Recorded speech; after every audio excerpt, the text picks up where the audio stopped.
Y'all, the streets are still in an uproar right now after the celebrity blogger B. Scott dropped an exclusive article claiming that our Atlanta housewives were all fired on their day off after a disastrous season 15 of the Real Housewives of Atlanta. And after that, fans were coming so hard for Bravo and the producers and anybody involved with the show because diehard Real Housewives of Atlanta fans don't want no damn reboot.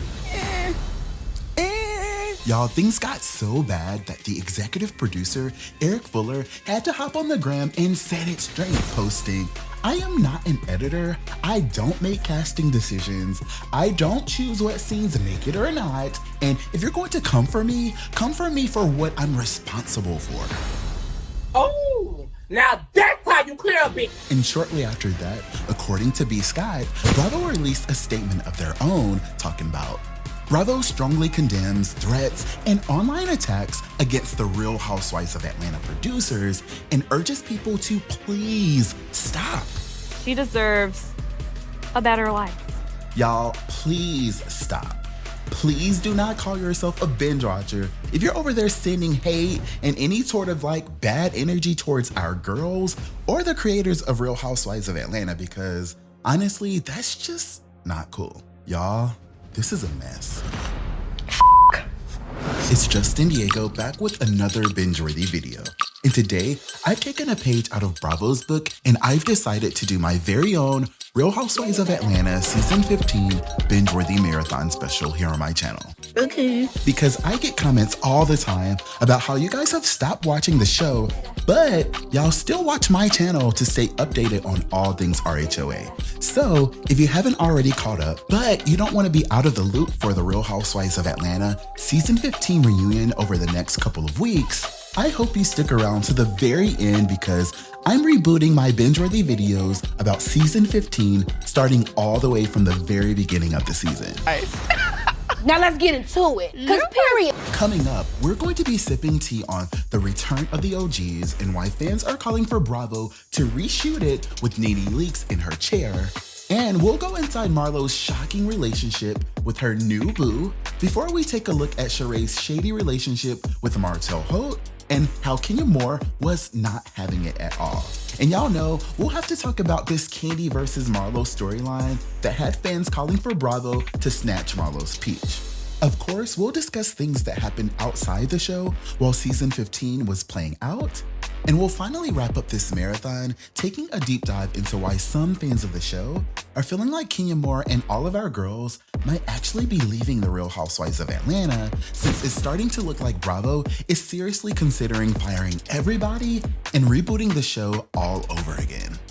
It's gonna be a movie, sis. Are you up for it? All right, peach tea so good. Yes, yes. Let's do it. An all-new Real Housewives of Atlanta Season 15 binge-worthy marathon starts now.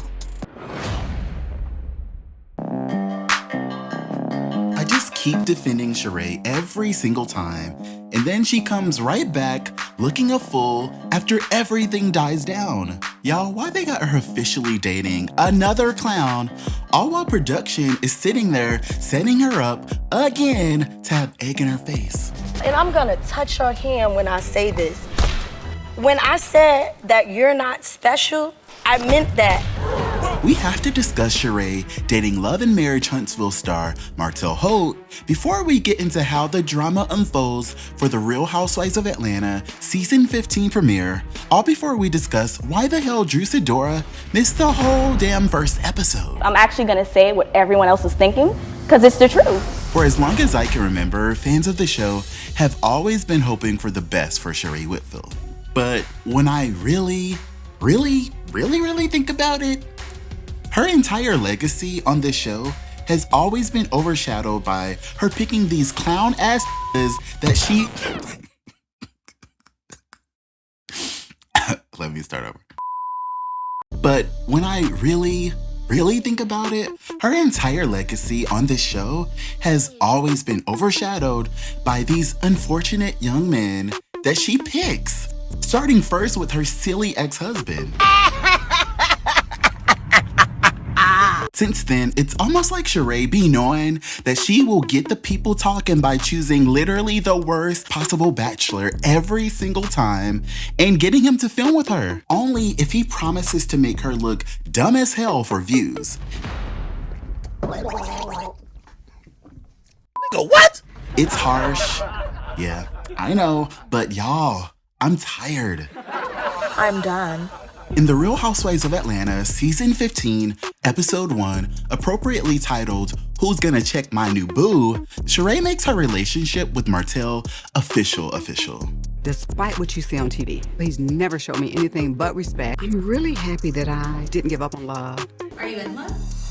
I didn't say that. Yeah, it's immediate cringe because even though I don't be watching them little WeTV, Zeus, and like, I don't even know, TV One, those weird shows or whatever.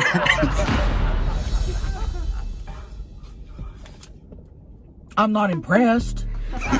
I know enough to know about Martell's reputation, and I feel like his reputation definitely precedes him, and it's not all great things. Oh, y'all be so angry. Relax, baby. Take a chill pill. But Sheree seems to really like this clown, and you already know production was eating that up, all while feeding the rest of the girls tea and setting up scenarios for them to expose this man to get us all riled up. But more on that later. Because fans have definitely not been afraid to let us know exactly how they feel about Sheree dating this clown in the comments, with some fans not feeling it at all talking about. Sheree said they're officially dating. Meanwhile, Martell only claimed them as being friends in multiple interviews and on Love and Marriage Huntsville. I hate that for her. And another shady fan responding, this show is so forced. Like the whole Martell and Sheree thing seems so fake, just like the Tyrone thing. As a viewer, I don't find none of this stuff intriguing, with the facepalm emoji. Before this one fan kept it all the way real, responding, this might be cute if I didn't watch him on his show, still in love with his ex, with the throwing her hands up in the air emoji. That man love Mel and wants his family back, but have fun, I guess. And y'all couldn't help but let the slight shade slip through, talking about Sheree needed a storyline and Martell needed some money. It's giving predictable and forced with the crying laughing face emoji. And I feel like we really shouldn't be all that surprised that Kenya Moore had to clock the in and get in on the drama because she got a show to make. Yes, Kenya went over to Kiki with Kandi and revealed that Martell had slid in her DMs before. He's a thirst trap. And honestly, I was a little unmoved with that news because at this point, I be peeping when production is building a case. But anyways. Yeah, and at the event, she pulled Sheree to the side to discuss, and Sheree was not having it. He did slide into my DMs before. Yeah, but let me see. She by Martell was like, girl. I read my contract and it says that if you're gonna try to embarrass me about this man, you're gonna have to do it by looking at camera A, and I'm gonna be making sure he got camera B, and camera C gonna get this group shot. And y'all, it went all the way left. Well, you know what? He's here. Why didn't I call him over here? And you tell him what you just told me. Whew. Now, y'all are gonna have to watch the full episode to see just how explosive things got. But fans were definitely not having it with Kenya, talking about, I'm trying to figure out why Kenya is so angry. Martell did not cheat on her, exclamation point, so what's the problem?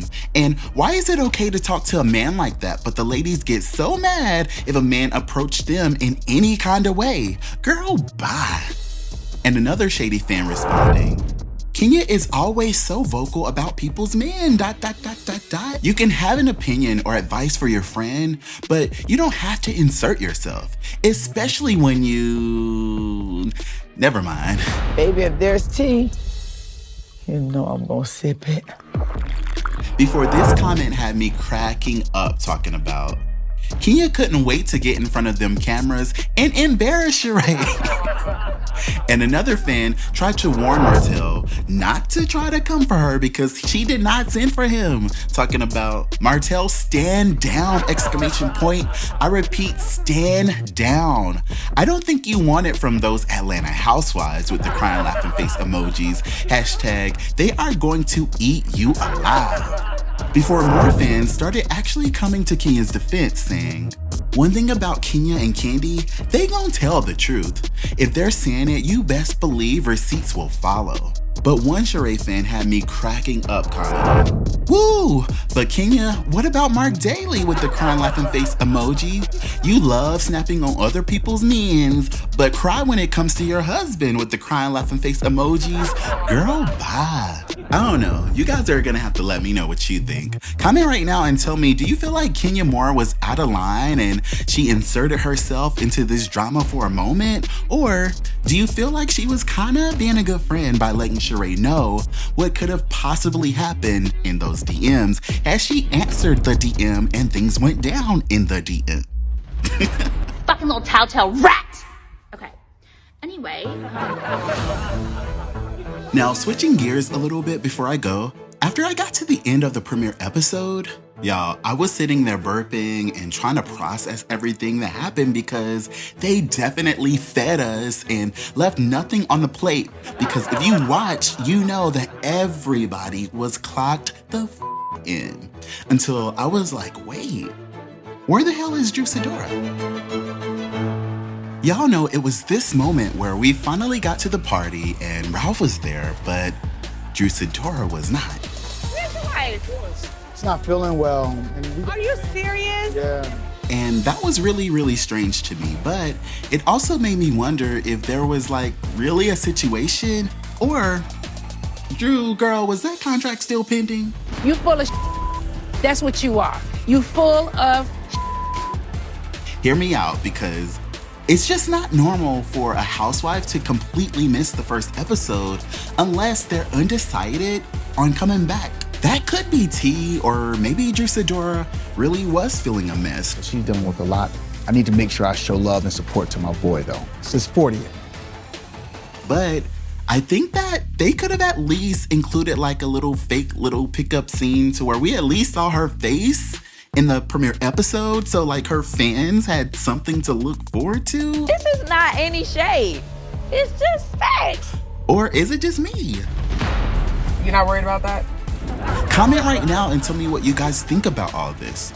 Do you think that production was setting up for the bombshell finale where Drew Sidora and Ralph file for divorce by including that awkward moment in the premiere while leaving Drew out of the premiere episode altogether? Also, comment and let me know what you think about this whole storyline involving Sheree Whitfield dating Martell, leaving all of the housewives feeling some kind of way. women. All right, now we gotta chat really quick about Marlo finally bringing her boo thing to the show and how some fans are saying that it's giving Rennet Bay vibes for her storyline. I want a man who knows how to make me smile. I've been locked up a couple of times, but... I have too! Oh my God! Ah! Sorry, it's some bullshit that got stuck in my throat. Top story, baby. Nope. Because y'all done drug Kenya every year and accused her basically every season of hiring a man, paying a man, or doing whatever it takes to secure a man for a storyline. But when did we just agree that we gonna sit back and let Marlo slide? And I'm gonna touch your hand when I say this. When I said that you're not special, I meant that. For as long as I can remember, fans of the show have always been trying to get the tea on how Marlo makes her money and who the fashionista goes home to every night. And if you watched last season, during Marlo's first year as an official peach holder, you know that Bravo did their best to finally make it make sense about how Marlo affords this lifestyle. Yes, they officially followed her new high-end clothing rental business for her storyline last season and decided to make us wait to find out about Marlo's love life. And I think we all assumed that it happened that way because it would just be way too complicated for her old, rich, white executive man to film with her and to go public about being with her because he might or may not be actually single. Like, ain't that what we all assume? With the special emphasis on white? Correct. Flash forward to the Real Housewives of Atlanta season 15 trailer, and apparently the rumors are true, and Marlo Hampton is officially bringing the mystery man that she was rumored to be dating in front of the Bravo cameras. And y'all are not gonna believe this. I've met this man. And come closer to the TV, sis, or your little phone, or whatever you watching this video. I went to this fabulous dinner party in Jamaica last year, and he was the chef. So, y'all, I know what he tastes like. I know what his food tastes like. And y'all, I remember the girls were literally throwing themselves all over this tall black king. Whew, okay, let's chat. Y'all, we were all wrong. Apparently, Marlo doesn't always like a melanin challenged and AARP eligible because the season 15 trailer actually confirms that Marlo is officially dating Chef Scotley Innis. Now, some of you guys may be familiar with Scotley as he is no stranger to filming reality television. Back in 2018, Chef Scotley competed during season 18 of the intense cooking show Hell's Kitchen. Though he did not win, Scotley definitely made it to the 9th round before being eliminated. And let's just say he was not afraid to get into some things before Gordon Ramsay sent him packing. Feel like Trevor's bringing the team down, Chef. I don't feel like that at all. I wasn't boiling eggs in the middle of a punishment. I cut more than you. I don't give a how much you cut. It's a punishment. Oh, now that's how you clear me. Everybody trippy, yeah, we coming, yes, they're back. Yeah, we walking with a body bag full of cash. Cut from a different rare, we raise it like a flag. Unapologetic. It comes as no surprise that Marlo definitely loves his cooking, as Scotley has made quite a name for himself around the city, reportedly helping the popular Midtown restaurant Five Church completely revamp their menu a few years back before finally opening up an upscale dining eatery named Continent Restaurant and Cigar Lounge in Atlanta, where he works as the executive chef while co-owning the space. From my own personal experience, this man was a chick magnet, and literally all of the girls were obsessing over him, and they were willing to take shifts to be Scotley's shorty for the rest of the trip because after tasting his delicious food, they were just losing it. So I'm actually really surprised that he's ended up with Marlo Hampton, but it was very interesting being around him, so I can't wait to see how it all turns out. We gon' keep running it back, running it back, running it back, running it back, running it back, running it back. And fans have definitely not been afraid to let us know exactly how they feel about Marlo dating in the comments, with some fans not feeling it at all, talking about, he don't look like he paying her any attention with the crying laughing face emoji. I see no chemistry. And another shady fan responding, there's a lot of space between them. This looked like a photo op, exclamation point. Before this one Marlo fan just snapped, responding, why y'all can't be happy for a sister, with the confused face emoji? Stop the negative comments. Congratulations, gorgeous. Always rooting for you. And another fan was also happy about Marlo, responding, all right, Marlo, he's handsome. You guys look great together, with the fire emojis. And some of y'all just couldn't help but let the slight shade slip on out, talking about, I thought it was a tall Tide and Kandi, but okay, ... Marlo got a peach and then got a black man, exclamation point. I ain't mad at her. Before one Kenya fan had me cracking up, talking about, yes, now maybe she'll stay out of everyone's business.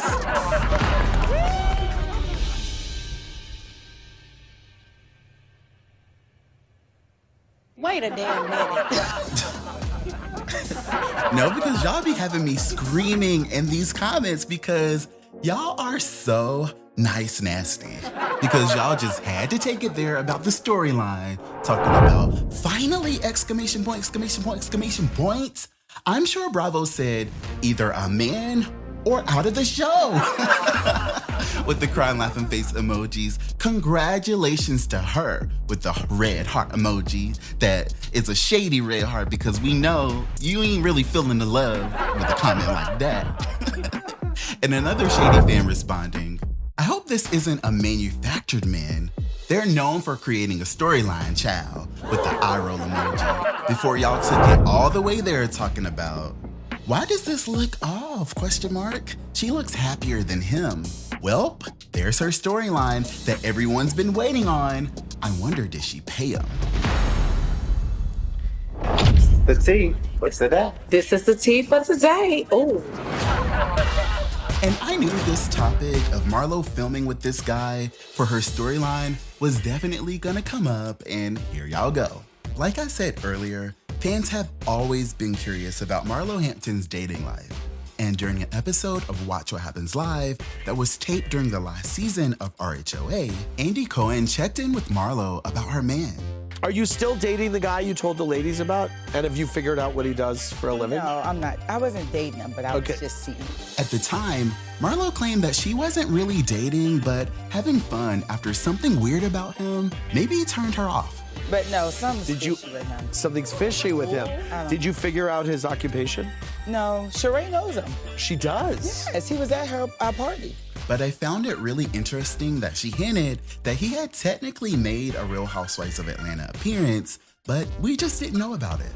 Really? I kept it a secret. I never told her. Really? Yeah. Ooh, interesting. You We can need find to him. find Go him back in the and look footage. at Oh, yes. Go back and try and put who it was. All right. Okay, I like that. Now, y'all already know that I was scrubbing through that footage and I could not find Scotley anywhere. But I wonder if this is the same man or if she dropped that loser for this new Black King. That's a Black King right there. According to Marlo's Instagram, it seems like they've been seen hanging out as early as January or February, where Marlo threw her fabulous birthday party at his restaurant, where Scotley was definitely in attendance. Since then, the two of them have been seen photographed together, but we've never really seen them officially booed up on the ground. Instead, it always seems like Marlo is just crediting Scotley for his cooking. Oh, that's so cute. I love that for her. Marlo shows up with her fashions, and her man shows up with the catering, and boom, they're in their bag together. Oh my God, I love that. Damn tears. And it seems like her friends really like him too, because Sanya, Sheree, and Courtney are always over there cheesing when he up in their photos. How you doing? Okay, so is Marlo Hampton and Scotley really together, or are they dating for Marlo's season 15 storyline? Honestly, I feel like it's 50-50, and I actually got into it about this with one of my really good friends because actually she's the one who threw that fabulous Jamaican dinner last year where I actually met Scotley and tasted his amazing food. Funny thing is, my good friend Aaron from House of Aaron, he was here too, and we were saying that it's kind of given that Scotley is just a little bit thirsty for an opportunity to be on camera and to put himself out there. Because come on, y'all. We know how this works. Dennis definitely had us talking about them little ugly hot dogs every chance he got when he was on the show as Portia's boo. That's just how it works.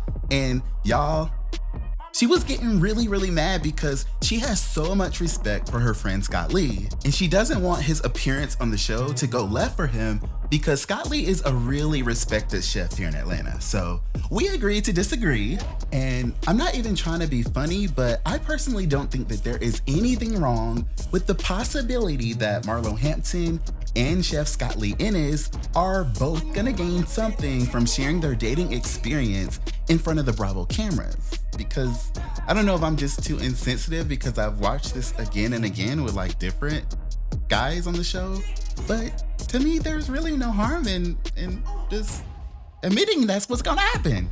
Ain't a thing wrong with just being a little bit thirsty.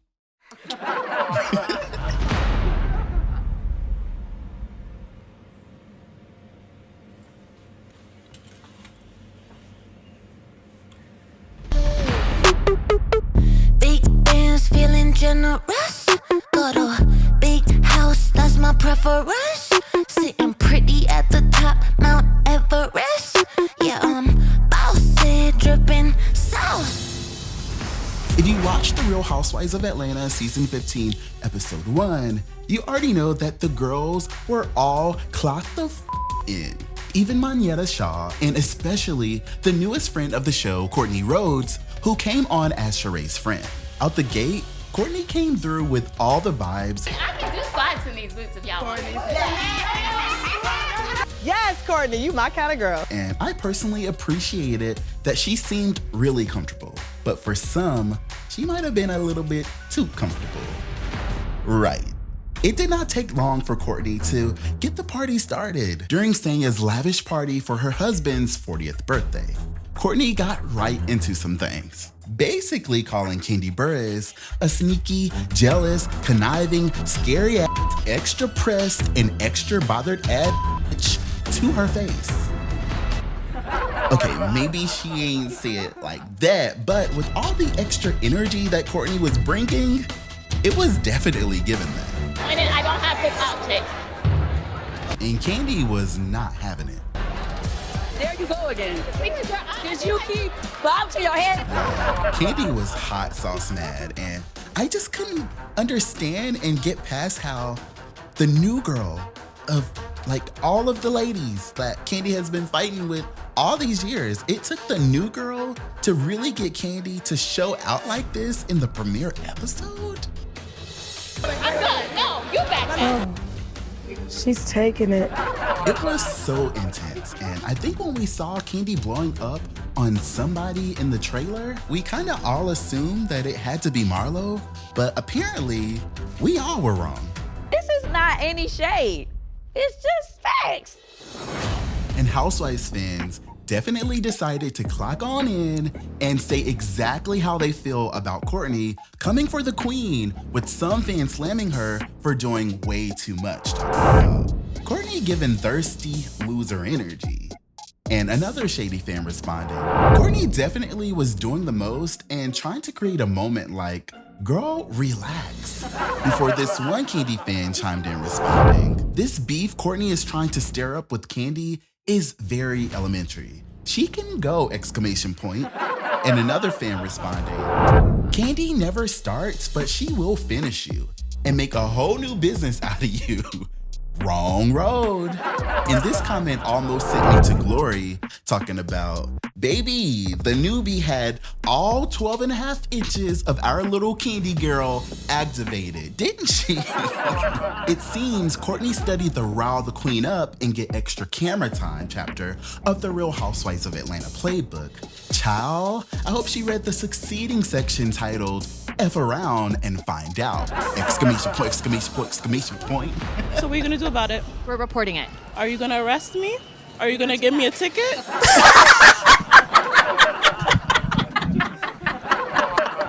After that, Housewives fans started really trying to make sense of this whole thing, sparking conspiracies about who put Courtney up to it. Talking about Courtney talking about Kandi in her first scene seems like a scheme set up by Sheree, with another fan feeling the same way, saying, this just feels like a Sheree thing, ...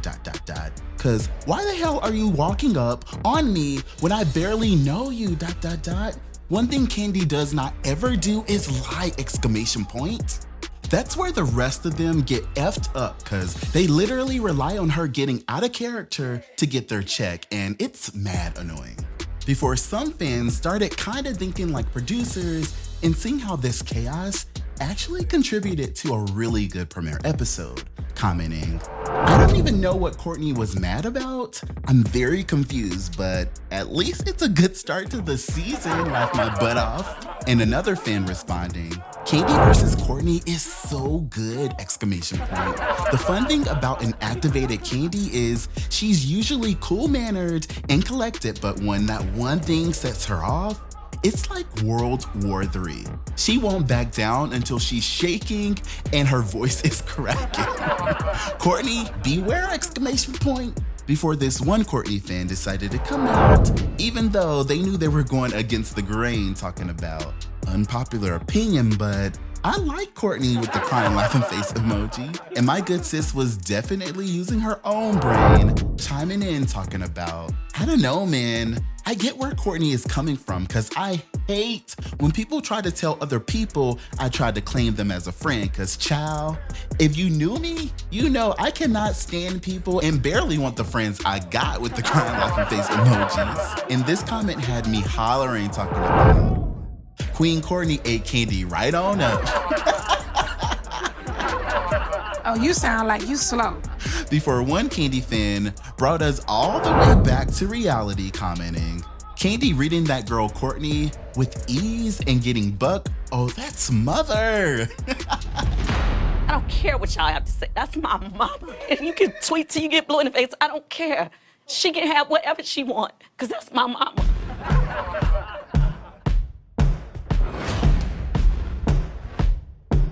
I feel like y'all be so wishy-washy, and it really be making me ick. I feel like y'all are so hard on all of these new girls for no reason. You ran Kim Fields away, and you ran Shamari DeVoe off the show, whining about how they are just not interesting enough. And then we get girls like Sanya, who really be meshing well with this group and actually had a previous career that's kind of still relevant, and y'all are still bored. She didn't get a chance to really, fight. Now we got Courtney, who came in, clocked in, and is ready to get to the bag. Sprinkle, sprinkle.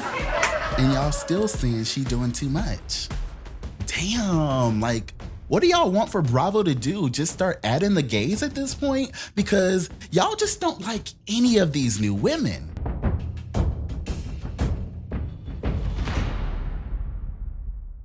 Wait.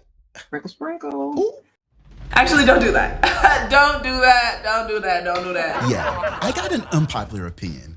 I think Courtney did exactly what needed to be done, and I think that it was really iconic that she came in extremely comfortable with her W-9 already filled out, her social security card already ready, with a copy of her birth certificate, and her onboarding paperwork ready to sign.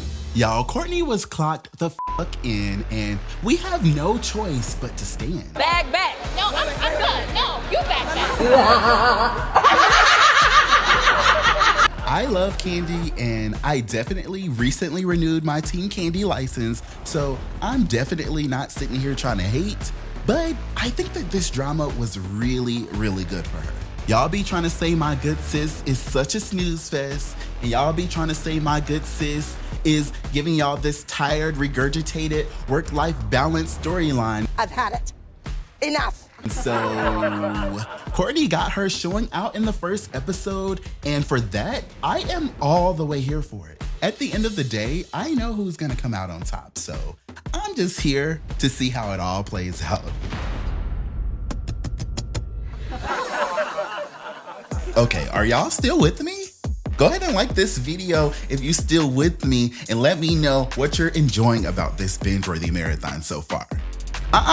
Don't be trying to click off the video acting like you don't want all the tea. Stay on your Zoom, sis. Next, we gotta talk about how Kenya Moore got completely slammed for doing the absolute most. I'm appalled at how Kenya treated Martell. She should be taking responsibility for her actions, but yet she's trying to defend herself. That's not how it works. Team Toro, come outside. No, really, come outside. I promise, y'all, we really not gonna jump y'all. We not gonna jump y'all. We just want to talk. She don't leave her alone. Word on the street is Kenya Moore is in the hot seat this week, following the latest episode of The Real Housewives of Atlanta, where she started using some problematic language to describe her fallout with She by Martell's boo thing, after fans already got on her case last season for doing the exact same thing. Huh? we have to discuss this really awkward moment between Kenya Moore and Sheree Whitfield on the Real Housewives of Atlanta Season 15, Episode 2, because this isn't the first time that we found ourselves in this situation with Kenya Moore involving somebody else's man. You guys gonna drag me for this, huh? Okay. If you watched the Real Housewives of Atlanta Season 15, Episode 2, you already know that this week was more of a filler episode, but that's okay. This is not any shade. It's just facts. And I refuse to sit here and sugarcoat that because it is what it is. So I really had to make more of an effort to try to find something in this episode and make it binge-worthy, because I can't just sit there and let my binge watchers be just out there floating and hanging like that. Lord, bitch, not bitch. You know you're not a bitch, Lord. So don't be a fake ass bitch clicking off the video because, oh my God, this ain't that good of a topic. Girl, we already know the episode wasn't even that good now, dang. I just had to make a video. Because I need the money. You know, nobody's mad at me at the moment, so it's going well. Okay, so I wanted to talk about this heated exchange between Kenya Moore and Sheree that got everybody talking. To hold him accountable for how he acted toward me. Okay, Kenya. First, Ross was aggressive because he defended Sonya. Now, Martell defends himself and you call him a piece of shit. What is your issue with calling black men aggressive? Are they public enemy number one because you don't have one? Now, Miss Kenya Elizabeth, Miss USA, More Daily the First, I need you to sit yours down with this reach, because y'all, I feel like Kenya hasn't really had a relevant storyline in a while. Huh? No, absolutely not. So she decided to try and insert herself into this She by Martell storyline because everybody knows that it's a huge joke and her plan kind of flopped. So she was just sitting out there looking stupid, and when it got weird, she just decided to turn up. The stuff she did with Martell does not sit well with me. And some Housewives fans were definitely not feeling her choice of words, coming down pretty hard on Kenya in the comments section, talking about, we all know how Martell is. It's not a secret. But Kenya is constantly arguing with men on this show, then making herself a victim. She has smoke for everybody but Mark, and that's the one who's aggressive. And another fan responded talking about, true, she pissed me off real bad when she called Ross aggressive last season, before this one Sheree fan chimed in responding, so let me get this right.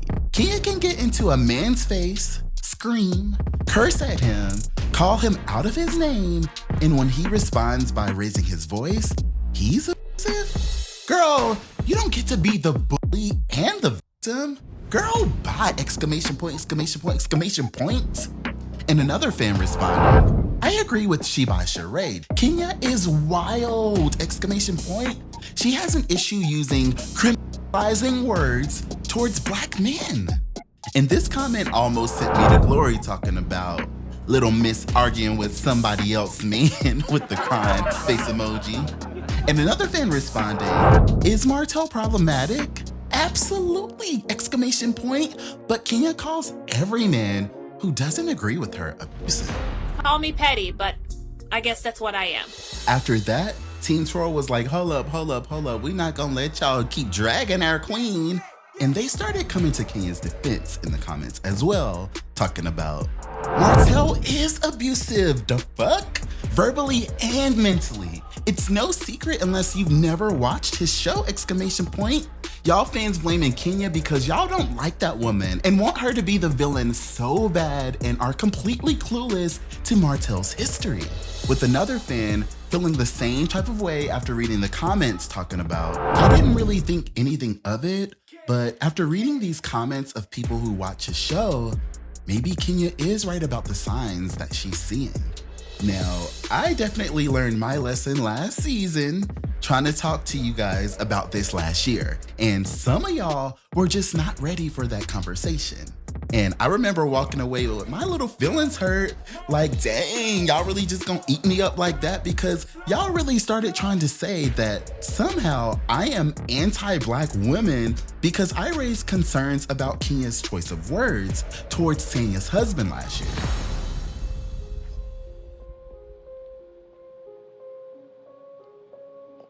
I've been to therapy before. So, like I said, I learned my lesson last year, so I don't really got no opinion. I'm fed up with everything that happened.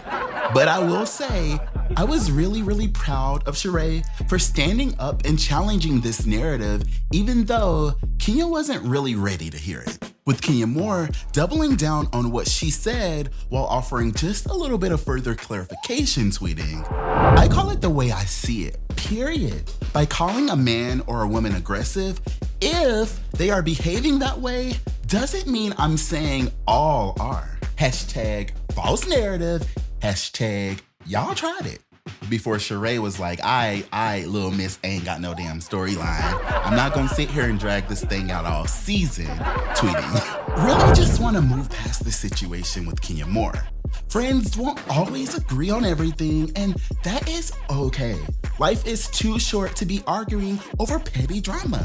IDGAF. I don't give a period. So sit your ass up and swipe down or swipe up or swipe over, whatever you gotta do, and comment right now and tell me, what do you think about all this? Do you think... Wait. I am so off the chain today for a video I didn't even want to make. Let me rewind and start this shit over. Comment right now and tell me what you guys think about all this. Do you think that it's about... Do you think that... Wait. Oh. Do you think that it's about time someone called Kenya Moore out for stepping all up in these men's face, then crying victim after they start feeling some type of way? Or do you feel like Martell was completely out of line? Also, let me know if you're happy with the way that this season of The Real Housewives of Atlanta is continuing to roll out. I mean, girl, she's stigmatized. That's terrible. Not at this big age. Okay, I know the crime rate is rising in Atlanta, but we don't want it to be at any of Kandi's restaurants. It's nothing more scary than hearing that something like that happened at your business. We don't know when we go to Old Lady Gang if we're going to get biscuits or bullets. It's Justin Diego back with another binge-worthy video. And today, we have to discuss this really heated moment between Kandi and Marlo that Bravo just teased on The Real Housewives of Atlanta Season 15, Episode 3, because this is a conversation that really needs to be had. You guys go drag me for this, huh? Okay. If you've been watching The Real Housewives of Atlanta Season 15, you probably are already familiar with this really awkward moment from when producers broke the fourth wall to try and talk about a really unfortunate situation that went down at Kandi's restaurant last year. We're not gonna talk about the elephant in the room. What? We're not talking about it. Because of the legal situation. Okay. They better not embarrass me. And I was kind of confused about what was really going on because Kandi and Tide have both been in this game long enough to know that if they have your cousin Melvin show up with his arm in a sling, child, back to the place that he just got shot for a sit down with the both of you guys? Why are y'all trying to act like y'all are surprised? Baby, we about to get into some things. And this is not any shade. It's just facts. Don't be afraid of the dark. Be careful with stars. Not every light is gonna guide you, baby. Don't let them rain on your spark. Keep it close to your heart. All of the pressure's gonna drive you crazy. Not every light is gonna guide you. Right now, police are trying to find a celebrity restaurant employee accused of shooting a co-worker. Police say this all happened at Blaze Seafood on Cascade Road. Inside a popular Metro Atlanta restaurant owned by singer-songwriter Kandi Burruss. Oh my God. So you want to just go? That's scary. That's scary. The restaurant is owned by Real Housewives of Atlanta stars Kandi Burruss and her husband, Todd Tucker. Atlanta police say this all started as a sort of argument between the two employees at the restaurant. Eventually, one of them pulled out a gun and fired, shooting the victim in the arm. Let's get home. That suspect took off before police got there. If you've been following my channel and being a loyal binge watcher, then you already know what happened last year at Kandi's restaurant. And you already know when I heard about the news, I was so shook when I got a Google alert with a headline reading, "Employee shoots coworker at restaurant owned by Real Housewives of Atlanta star Kandi Burruss." And at first, I thought that this alert was a glitch and Google had randomly pushed an alert from like 2 years ago talking about a shooting that happened in 2020 at the OLG. But I was wrong. Oh my God, y'all, who are all these mad people with all of these guns? And like, why are they always getting a job at Kandi's restaurants? My goodness, when fans ask, are y'all shooting? We're talking about filming a show. Sheesh. But no, really, y'all. I should have actually watched Kandi's spinoff, Kandi and the Gang, after all, because I didn't imagine that they would still be getting down like this at Kandi's restaurant after getting them Bravo checks. But then I realized that this incident didn't even happen at the old lady trap house.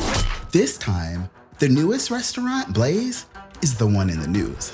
Atlanta police say this all started as a sort of argument between the two employees at the restaurant. Eventually, one of them pulled out a gun and fired, shooting the victim in the arm. And I can't help but feel bad for Todd and Kandi Burruss, because when something like this happens at your business, you are automatically the focus of all the headlines. So I had to clock in right away and put the pieces together. Okay, so here's what happened. According to South Fulton police, shots were fired early into the night on Wednesday at the Real Housewives of Atlanta star Kandi Burruss' restaurant, Blaze.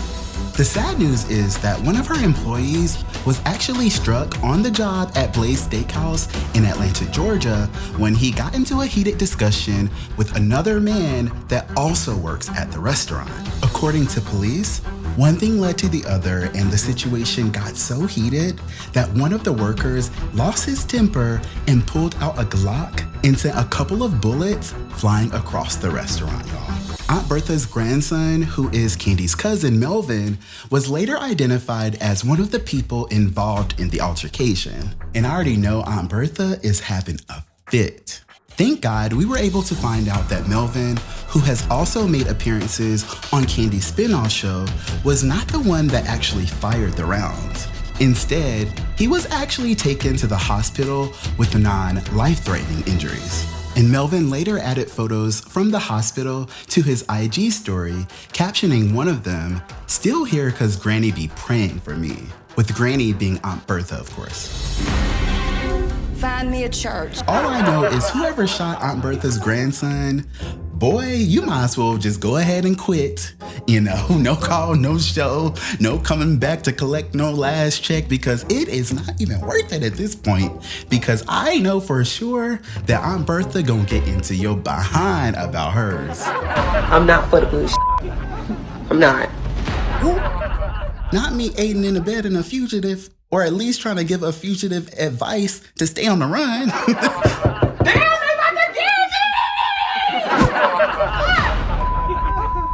This mess is just way too ghetto for me. I thought that South Fulton was like the upper echelon, where Sheree was probably gonna be outside Chick-fil-A selling her next collection.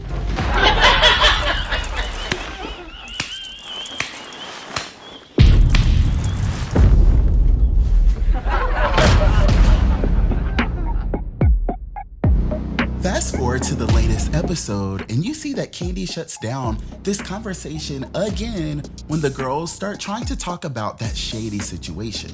Kandi, what's going on with Blaze? Because we were at Blaze 2 days before. Before what happened? and Marlo was being so petty. There was like an incident. It was like all over the news. You talking about the shooting that happened at place? They fine. And Kandi was not feeling it because she had already told our big heads that she ain't about to talk about that. And we ain't got no choice but to move on. It's a private matter. Okay, I'm ready to go home, you guys, because as I say, Kandi Burruss can talk about what she wants, so y'all stop talking about let's talk about when you cut the girl in the face. Yeah, this scene was so awkward because you can tell that there was a hidden agenda, and Marlo really wanted to make sure that this bad news made the final edit, so Kandi definitely matched her energy. Everyone loves to bring up things with my past. Allegedly me dating the old white men, my mug shots, my mom, the boys. But when it comes to Kandi, they get that broom, the little Swiffer, and they just sweep it right up underneath the rug. But some Housewives fans actually agree with Marlo, siding with her in the comment section, tweeting, "Marlo honestly clocked that tea." And another fan responded, "Them bringing up Marlo's mugshots is getting tired, ... especially because she owns it." Before this one Kenya fan chimed in responding, "Marlo is right about this one thing." And another fan reluctantly agreeing with Marlo as well, tweeting, "Hate to say it, but Marlo is correct. And how many times are they gonna bring up Marlo's past, ? It's old, and it has been brought up plenty of times." Before Marlo's friend joined the conversation responding, "Y'all love to hate Marlo. Stop letting Kandi rest easy and coast by, ! More to come." I'ma keep winning, winning. I'ma keep winning, winning. I'ma keep winning, winning. These comments have been all over the place, with lots of people actually agreeing with Marlo Hampton, even though they don't always rock with everything she does. But even still, Team Kandi definitely came through to defend their queen, responding, "Wasn't it a legal matter at the time they was filming, ... She literally can't speak on it." And another fan responding, "Kandi is the most open person on the show. We literally don't know anything about Marlo, and she's been here for years. We don't even know what Marlo does for real, so she really has a lot of nerves saying that Kandi doesn't want to talk about her life." Before this one Kandi fan chimed in responding, "Why does Kandi have to share stuff with Marlo, ? Marlo isn't her friend. I'm pretty sure she told her real friends what happened already." With a petty Marlo fan responding, "Cause she on the show, highest paid, and worldwide." Before Team Kandi steered the conversation back to reality, responding, "If anyone has been the most transparent on the show, it's Kandi. Hell, her fans come down on her all the time because she's too damn honest. Ain't nobody sweeping nothing under the rug. Go away, Marlo." And another fan responding, "Kandi has been on the show for 13 plus years. She hasn't been there the longest without sharing her life. Marlo just got a peach and barely got skin in the game. She needs to share a little more and then try again." Oh. While I do understand exactly why Kandi decided to bring up Marlo's past incident that has never really been discussed in detail on the show, I have to agree with fans that are saying that it's kind of pointless for people to keep bringing it up simply because of the fact that Marlo really owns it, and I feel like the people who has never really wanted it out there has more so been the network. Because, I mean, come on.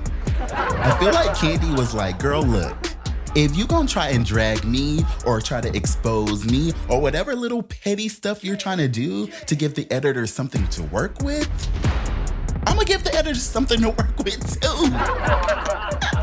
Because it's so obvious that Marlo was purposely playing stupid when Drew was tiptoeing around the situation after producers probably told Drew to ask Kandi what happened. This is just another one of those moments where the resentment that some of these girls have towards Kandi have just creeped out. And I just feel like it's just gonna keep playing itself out for the rest of the season, because resentment is not just a Beyonce song. It's a horrible thing to have resentment towards somebody who, I don't know where I was going with that. I thought about Beyonce and lost track of mine. When Bravo announced the cast for The Real Housewives of Atlanta, season 15, I took a huge sigh of relief when I saw that Marlo Hampton had somehow managed to keep her peach after a previous season of continuous low blows.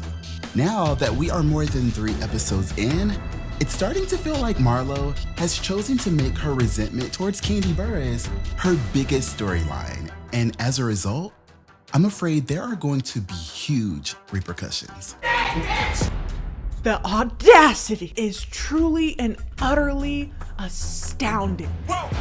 We have to talk about how Marlo's plan to make Kandi Burruss clock the in to earn that peach might already be backfiring, since the same fans that were once rooting for her to finally get her RHOA peach are now actually calling for her to be fired again. Stressed. If you've been one of the few people watching The Real Housewives of Atlanta season 15, you already know that the vibes are definitely off. Yeah, the vibes are off, babe. I mean, yeah, they started the premiere off with a bang and it was really exciting and we had a lot to look forward to, but I feel like the storylines are now starting to go in a really weird direction, with Marlo's shady resentment towards Kandi taking center stage in episode 3. There was like an incident. It was like all over the news. You talking about the shooting that happened at place? They're fine. And Kandi was not feeling it because she had already told our big heads that she ain't about to talk about that. And we ain't got no choice but to move on. It was a private matter. Okay, I'm ready to go home, you guys, because as I say, Kandi Burruss can talk about what she wants, so y'all stop talking about let's talk about when you cut the girl in the face then. And things got even more awkward when Marlo randomly snapped on Drew, leaving just about all of us confused. But guess what? I'm calling you out.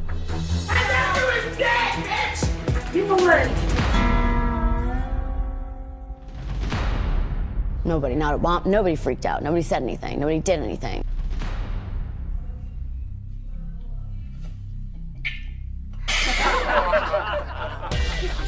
Yeah, this was just not a good look, and even though Marlo hopped on Instagram Live to try and save face. So real quick, I know y'all like, what the hell is going on with Marlo? Why was she yelling at Drew? So just to clear this stuff up, do y'all remember, and let's get on here and not be biased. Hear me out, I'm gonna just tell y'all where I'm coming from, and I'm gonna let y'all get your notebook, pens. You're gonna know where I'm coming from, you're gonna listen. Okay. This outburst still isn't making any sense. Marlo, girl, just go ahead and clock out for me. Leave your laptop, your phone, and your work badge on your desk, child, because you ain't gotta worry about it. We already locked you out of all your accounts. So don't be trying to send no revenge emails to Nene or anybody else because you're done. Bye-bye. Get that broom, the little Swiffer, and you just sweep it right up underneath the rug. Y'all, it's really not looking good for Marlo at all, and some Housewives fans are already calling for Marlo's peach to get repossessed in the comment section, talking about Marlo is on her way out, exclamation point. She won't be coming back. She will be getting some well-needed therapy. And another fan responded, she was doing the same to Kenya last season, and at the reunion, Andy didn't even touch on her obsessive behavior towards Kenya, ... He made the reunion to be a redemption for her. Before this one Kenya fan chimed in saying, yeah, Andy seemed as if he was so over Marlo last night, and I'm sure this will be her last season. And if you guys didn't watch it, he's actually referring to this really awkward moment from last week's episode of Watch What Happens Live. Marlo, I don't know totally what you were so upset about. I reached out to Kandi. Yes. I'm like, I'm your friend of over 15 years. Okay. My blood. And there's going to be more to come on this. Okay. And I thought my right ear was not working correctly because the shit that I heard. Before this one Kandi fan chimed in responding, yes, she must go, exclamation point. She is so mean and so cruel. Drew didn't even know about the tragedy with her nephew. She hates obsessively on Kandi, and it's very disturbing. And another fan responding, she needs to go, period. Her sister should really be offended at how she's trying to use her nephew's situation. And y'all, at first, I was really here for Marlo, and I definitely was one of those people who was wishing and hoping and, calling for her to be given a redemption arc. But now I really don't know. Maybe her love life storyline that's supposed to be coming up later in this season will make all of us forget any of this Kandi revenge plot mess ever happened. Like these fans who are still rocking with Marlo commenting, "No, don't fire Marlo. She's doing what she's supposed to do." Before another binge watcher chimed in saying, "I'm not the biggest Marlo fan, but I do like when Marlo keeps these girls on their toes. We haven't seen Kandi like this for ages." Well, she tried. At least, she tried. I don't know. Comment right now and tell me what you guys think about all this. Do you think that it's about time Bravo sat down with the Real Housewives of Atlanta producers to discuss Marlo's exit, or do you feel like she's just doing her job? Also, let me know if you guys feel like all of this commotion between Kandi and Marlo is really just ultimately helping Kandi Burruss, or do you feel like it's just pissing Kandi off? I'm not for the bullshit. I'm not. Producer said, hey, there's an elephant in the room. None of y'all gonna bring it up? Y'all, every single person was scared to bring it up. And Drew, I give her props. She was the only one that had courage to bring it up. But when she brought it up, Drew said, y'all can really tell if you look at it. The incident that happened, girl, this was on the news. There was a shooting at Kandi's restaurant. Blaze was on the news. But poor Drew was so scared.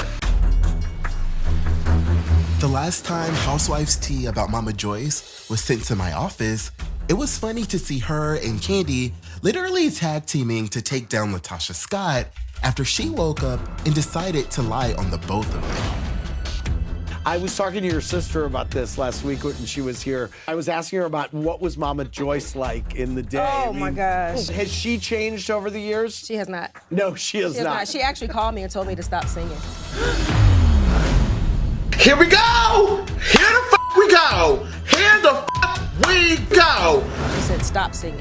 And now, if you watch the latest episode of The Real Housewives of Atlanta, you already know that things between the two of them have gone quite sour since Kandi finally seems to be entirely fed up with Mama Joyce disrespecting her man.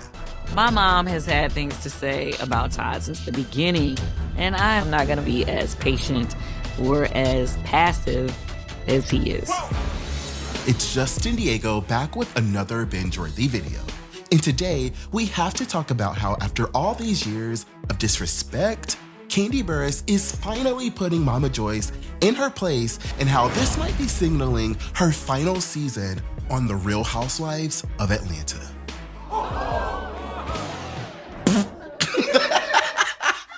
Oh my God, calm down, Team Kandi. I am just playing. Y'all know sometimes I just gotta be dramatic. Do not pay me no mind. Do not pay that last part no mind.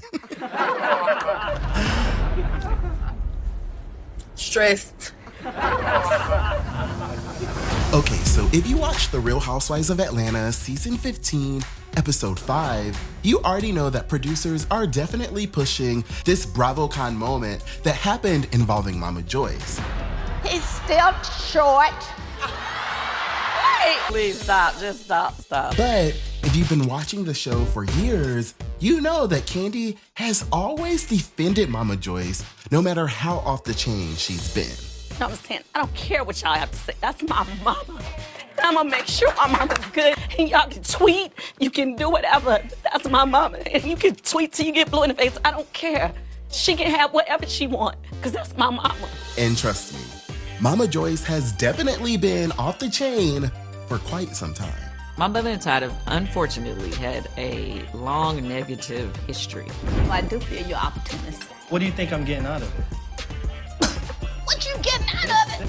And I don't know what to do. Fast forward to 2023, and clearly, Kandi Burruss is completely fed up, and quite honestly, so is her husband. My mom has had things to say about Todd since the beginning. He's been putting up with it all these years, and he's just tired. And I think Todd made a pretty good point when he basically said that it's played out and is getting just a little too toxic because their kids are going to start to grow up and you don't want them seeing how disrespectful Mama Joyce has been this whole time toward their dad. And like literally, she has just been playing in his face. I just don't get it, but I don't think Ace wants to see, oh wow, Grandma used to talk crazy about my dad. Yeah, I don't. Kayla can't even handle it no more. After that, Todd made another interesting point when he questioned if it's possible that Mama Joyce is doing this whole storyline of her not liking Todd because she thinks that it's cute and on brand for her. But respectfully, Mama Joyce, I can assure you that we're good off that. At this point, it's getting a little weird, so respectfully, let's find someone else to roast because we definitely love your slick sings and your attitude, and we gonna definitely keep going down to the OLG to support, but at the end of the day, we're kind of ready for you to accept Todd because literally everyone else has. Oh, look, you know what? We didn't say that, no, but it looks an awful lot like that, doesn't it? That's all I'm saying, because I don't want Kandi coming after me. You know, I don't know, she might be fed up with her mama, but she don't play about her mama. That's my mama. Later in the episode, Kandi Burruss sat down with Mama Joyce to clear the air and make sure they are speaking the same language. I actually found it really sad and disappointing when Mama Joyce was talking about how awkward things have gotten when she shared that when she comes over, Todd isn't around. Most of the time when I come over here, he's back there asleep, so I don't even get to talk to him. Because he be avoiding you. And Kandi later explained that he hides from her on purpose because he wants to avoid any sort of negative interaction with her. The negative energy is coming from you. Well, if the negative energy coming from me, I just don't even come over here. That's why I don't come. And during Kandi's conversation with her mom, she definitely brought up how she worries about what her kids will think later on down the road when they learn about how Mama Joyce has been treating their daddy.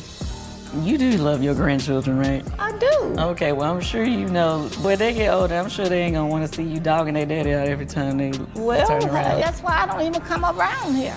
And although Mama Joyce was not the most receptive to hearing and seeing how her actions could negatively affect her grandchildren, it was nice to see Mama Joyce commit to trying to fix things by going to therapy. I think that we should go to counseling. I think you just gotta accept that I like who I like. You and I just think different. Okay, I agree with that. And I really hope that this was not just a little TV moment because I actually think it would be really nice for them to finally come together as an extended family and like really fix this thing after all of these years of disrespect. Get somebody else to do it.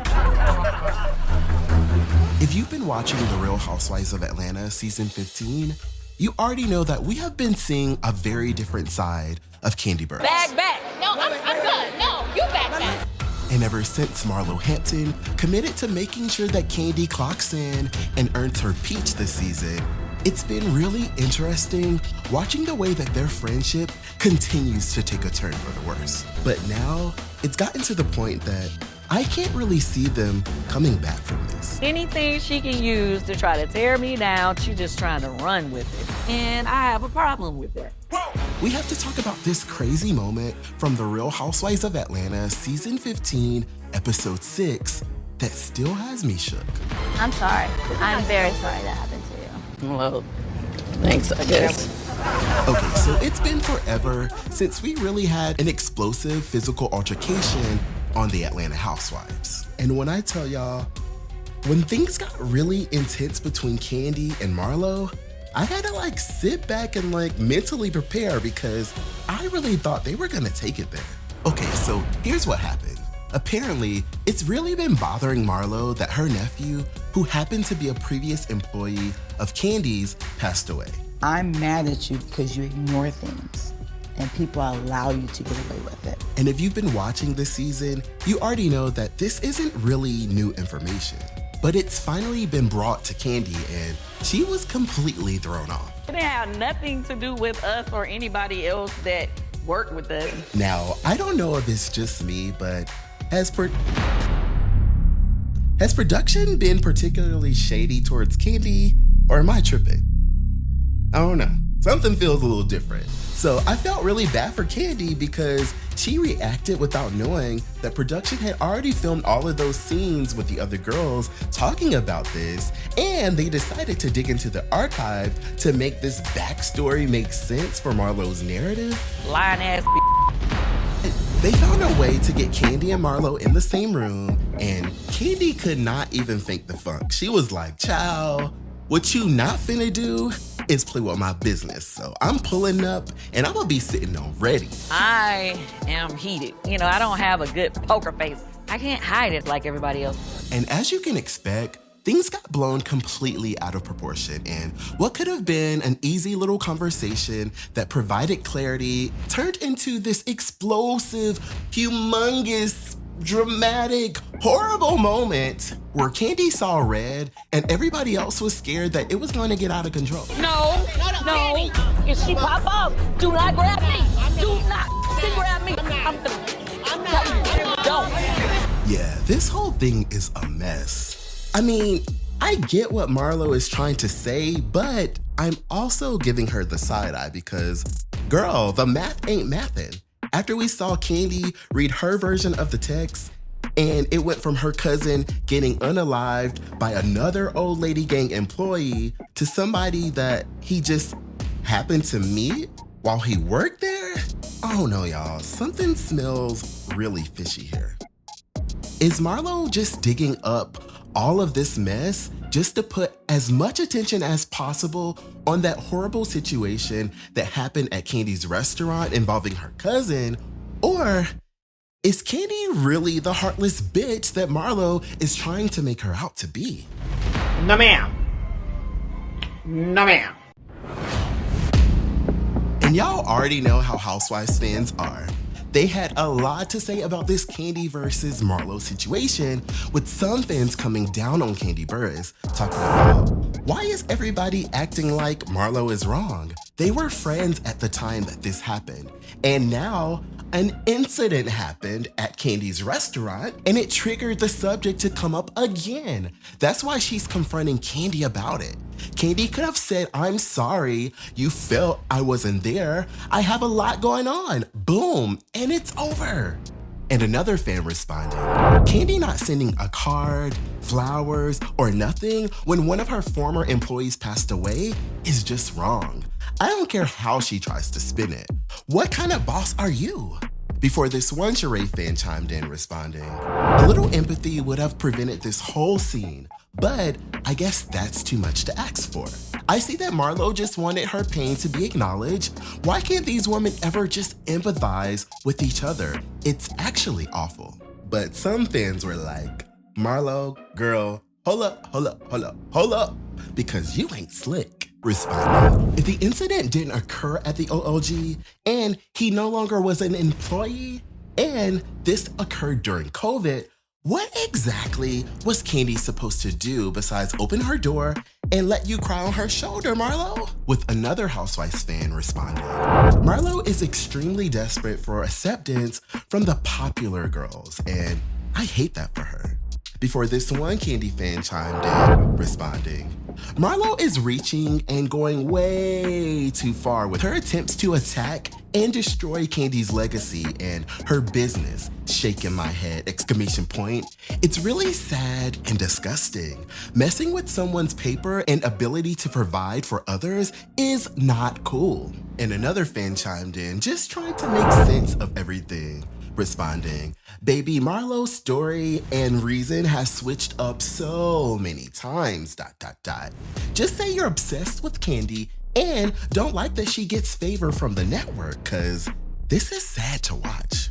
Before this petty fan had me over here hollering, talking about, Marlo is legit a 5-year-old in an adult body, throwing tantrums to get attention. Can somebody get her a binky and a blanket so she can take a nap somewhere off screen? I'm tired of seeing her. But Hit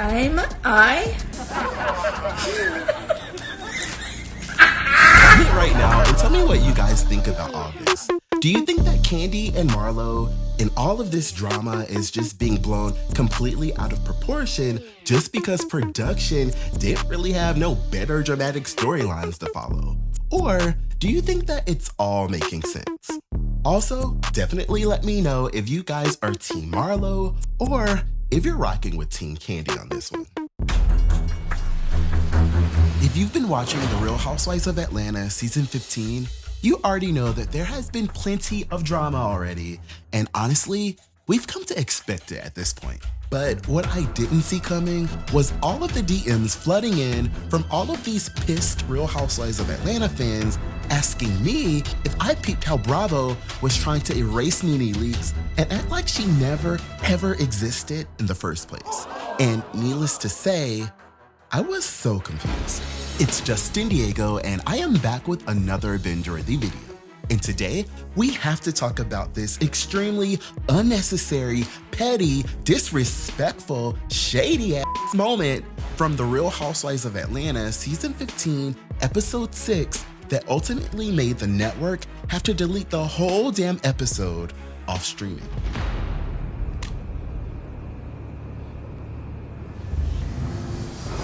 Okay, so y'all already know that Bravo has been dragging out this Kandi versus Marlo beef for the last few weeks, and they decided to open RHOA season 15, episode 6 with this dramatic flashback montage of sorts to show how Kandi and Marlo's friendship has changed over time and how it has apparently completely dissolved after they almost came to blows. Previously on The Real Housewives of Atlanta. Look at this. Somebody come look at this. Look at this. Somebody come and look at this.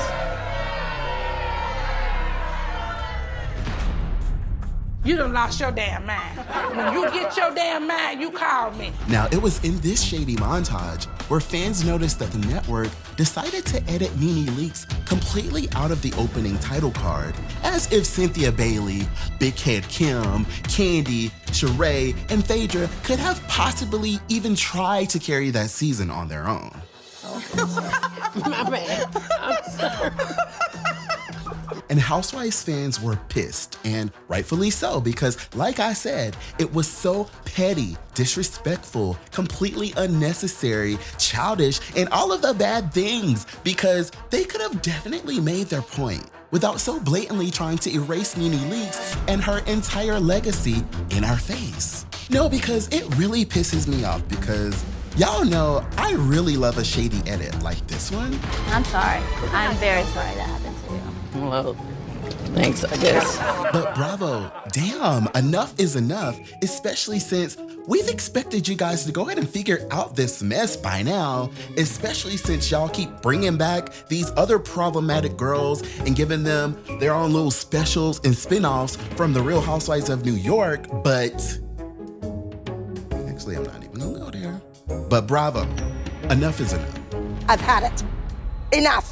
And I wasn't the only one in a frenzy either, because the network actually initially decided to remove the entire episode from streaming platforms after all of the backlash, before ultimately restoring the episode with an all-new edit that scratched that petty, childish, and unnecessary peach-holding title card situation completely. I feel like, honestly, Bravo, that's what y'all should have just did in the first place, because the edit wasn't even all that cute, and I feel like it wasn't even necessary to even use the title card and all that extra mess. Y'all could have just did a regular flashback, because at the end of the day, y'all been dragging the Kandi versus Marlo mess for 6 episodes. Like, we get that a situation happened a couple years before. Like, we can connect the pieces without all that. The next morning, after the episode aired and Housewives fans were blasting Bravo all night long, Nene Leakes finally took to Twitter to acknowledge that she heard about what was happening in the streets, tweeting, "Thank you, Tweety Pies, for all of your DMs and comments, ! I see everything that you are sending me. It's really a shame that people can do these things and get away with it. If only you really knew, ! If you only knew." Eventually, Nene Leakes got on camera to officially clap back, so be sure to stick around to the end of the video for that. Okay. But y'all already know how Housewives fans are, and they were not having it, with half of the fan base actually siding with Bravo, talking about if they kept her in, she would have had a problem with that too, with the eye roll emoji. And another fan responded, remember when Nene would always be on that Real Housewives is my show, blah, blah, blah. Well, sis, you learned the hard way. It's Bravo's show. You was just an employee. Before this one Andy fan chimed in, responding, I don't get why she feels any way when she said she wanted nothing to do with the show. Also, with her suing them, I'm pretty sure they can't show her on any of the new episodes due to likeliness. So what's the problem? Peace, whatever, it's whatever.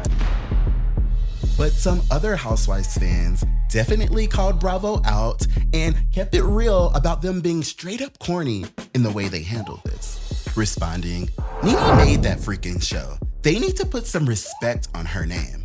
And another fan, windmilling for Nene, responding, some of you in these comments are pathetic, exclamation point.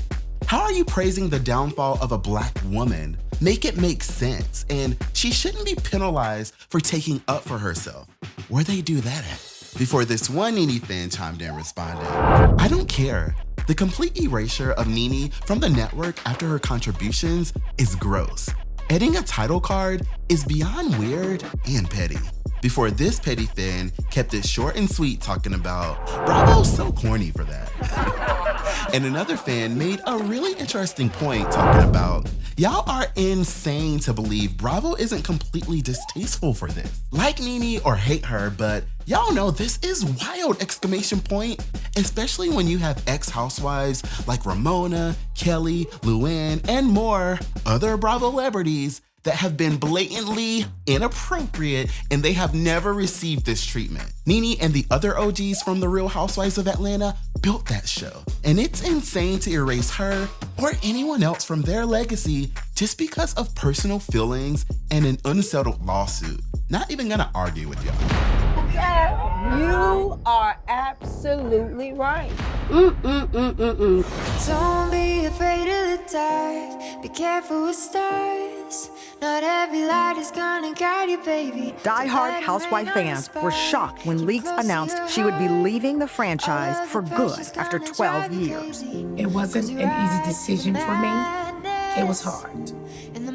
It all came to a head earlier this week with a scathing social media rant targeting Bravo, claiming systemic racism, bullying, and even discrimination. Nene took to her YouTube page to set the record straight. Okay, here's the sad reality about this whole Nene Leakes versus Andy Cohen versus Bravo mess. I'm pretty sure that Nene Leakes knew when she decided to speak up, but y'all, there clearly isn't any coming back for making allegations like that.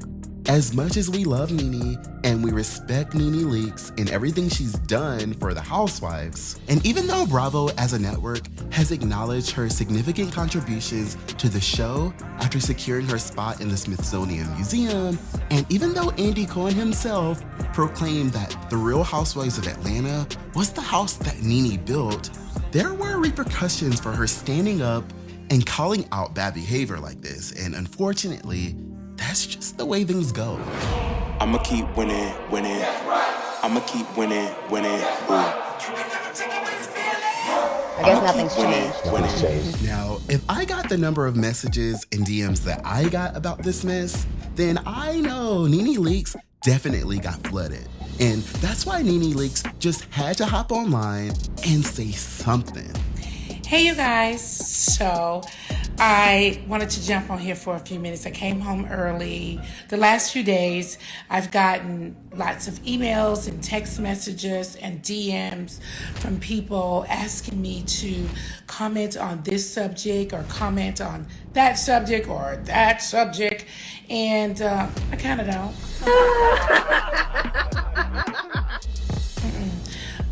I am moving into my soft era, and my main focus is my happiness. And I'm not the kind of person that holds grudges.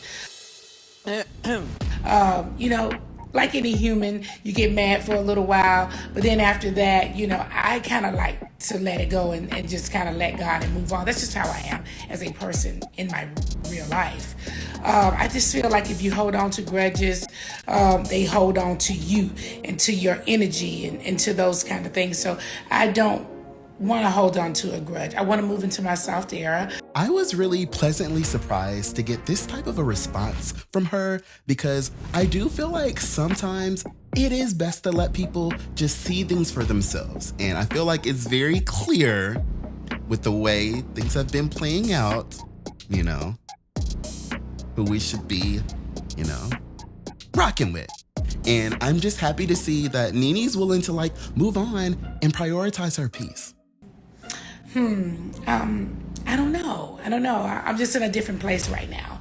So I don't want to comment on any of the things that everybody is asking me to comment on. That's just not my focus at the moment. Yeah, soft era. That's my focus. Soft era. Oh, she's taking it. Okay, how are you guys feeling out there? Are y'all still with me? Like this video if you still out there watching this binge-worthy marathon. I definitely appreciate you guys. Okay, get your cups ready because this next segment is about to get real shady.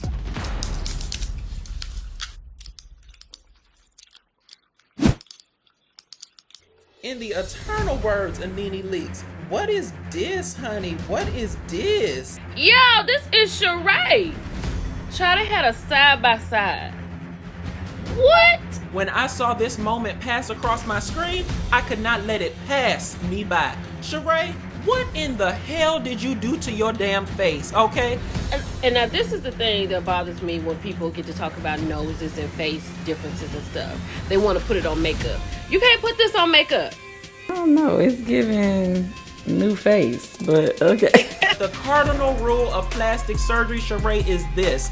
You supposed to look better on the way out than on the way in, okay? And mama, I cannot say whether or not this is an improvement, okay? We have to talk about this new look that Sheree Whitfield just debuted on the Real Housewives of Atlanta season 15 that has had fans begging and pleading with her to just leave her face alone. And I know they said my bitch up. I know they said my bitch up. I know they fucking did. Now, there are a lot of things that can be said about Sheree Whitfield. We can drag her all day long for fumbling the bag with She by Sheree. We can clown her for dating a convict and flaunting her failed love after lockup storyline.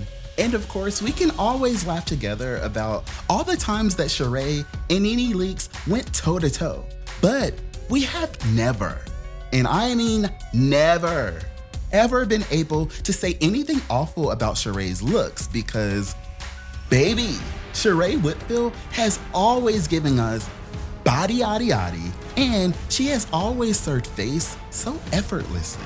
That is exactly why I've been so confused about this recent confessional look by Sheree Whitfield that honestly just makes me so sad. I could have chosen anywhere in the world to go on this healing trip, but Algarve, Portugal has everything we need. Hold on. Because, anyway. Yes, it's been a little over a month now, and there is no avoiding the elephant in the room here. Looking a tad bit different.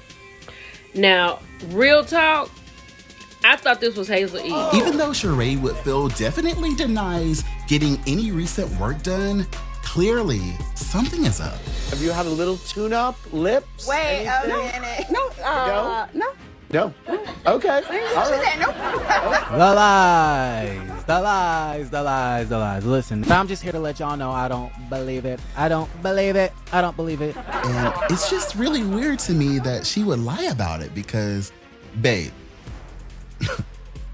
come on now. There is no denying this. And I really just hate this for our girl Sheree because everybody is talking about this. With Kandi Burruss literally being one of the loudest, hopping on Speak On It a few weeks ago, throwing shade and laughing with her co-star, Sidora. I was looking at my timeline And doggone, Sheree look just like you now. It's giving new face, but okay, so you thought that too? Oh my gosh. Can we get this off the record? Oh Lord, child, all right. They need healing. They need help. Yeah, for me, it's definitely not giving Drew Sidora, but I gotta admit, I did laugh a little bit because, y'all, I'm just not used to Kandi Burruss being this blatantly petty and messy. Like, Kandi, girl, you really entering your villain era this season? I thought it was just editing and production, but girl, is it you? Yeah.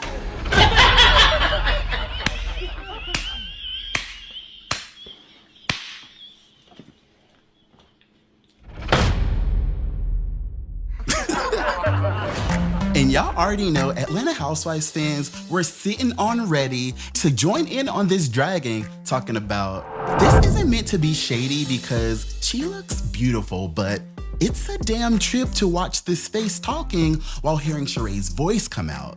Like, if you'd asked me to pick Sheree out of a lineup, I would have failed. I'm sorry.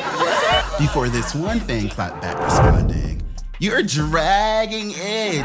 It definitely looks like Sheree Whitfield with a new nose and heavy makeup, LOL. Y'all are so dramatic." Before this one Nene fan chimed in saying, "Sheree, bring your old face back, please, ... I don't know what you done to yourself," with a sad crying face emoji.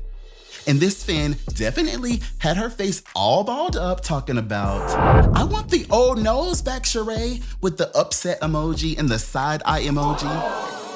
And another fan definitely threw a little bit of shade responding, "Who gonna check my new nose, boo?" Wow. But then the conversation shifted to people basically saying that Sheree doesn't even look like she by Sheree at all, with concerned fans commenting under Sheree's Instagram post saying, "You're starting to look unrecognizable." Before another fan joined, before another fan chimed in responding, "Lord, I thought this was Vivica A. Fox with all these fillers, ! Please stop. You're beautiful, Sheree. No need for all that." Before another fan chimed in responding, "Harpo, who this woman?" Wait! What is the tea? Before this other Nene fan chimed in saying, "Ain't it something how she teased and mocked Nene for nose surgery, but we can still recognize Nene out of a lineup though." That's tea, actually. Oh, y'all played too much. After that, Sheree did what any of us would have done if our fans were dragging us under our own posts. And before I knew it, Sheree had done logged into her own little trap page and started gassing herself up since y'all weren't gonna do it.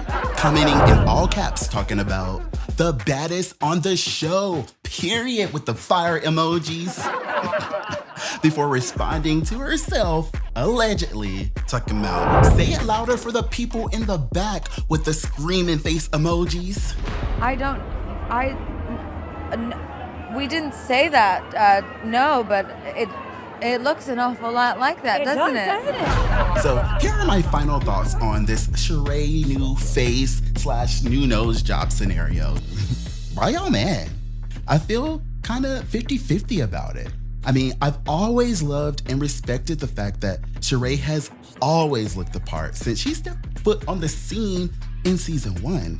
Again, Sheree is a natural beauty and she's always served face and body from the start. And that's why at the same time, I understand that it is probably a lot of pressure to keep her looks up. And we can't even be mad at her doing whatever she needs to be doing to get the job done, because we would be some of the same folks dragging Sheree if she started to, look a mess and not upkeep the beauty.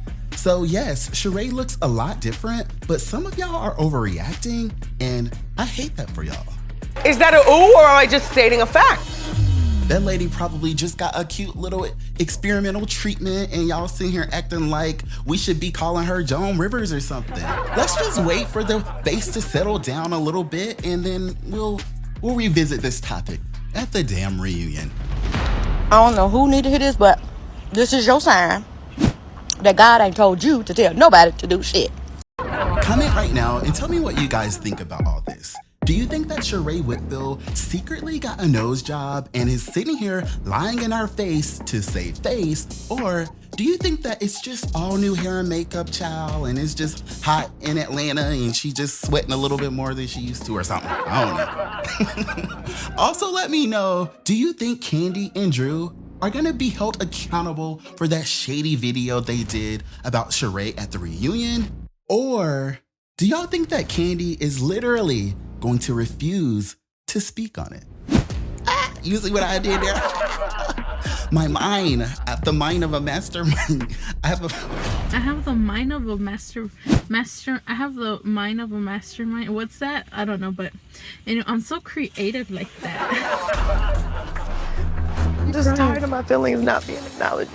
I've never been sued a day in my life. It's not funny to me. This is a real situation. A lawsuit is not a f***ing joke. Who said it was?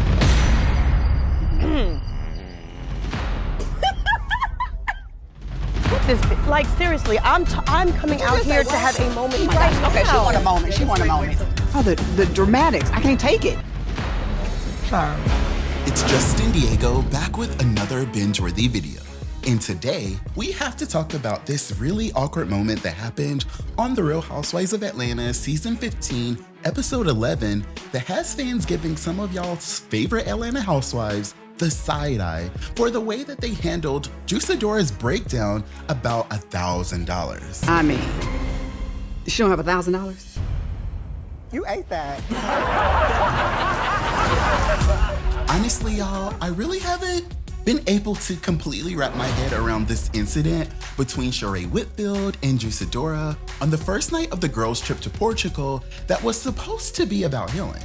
But can we just stop the cap? Because I feel like every time they holler that they're looking to have good vibes and sisterhood and positivity, production must make sure to bring an extra bottle of Hennessy that day to the set because the girls be riled up because literally, they just start fighting out of nowhere about nothing.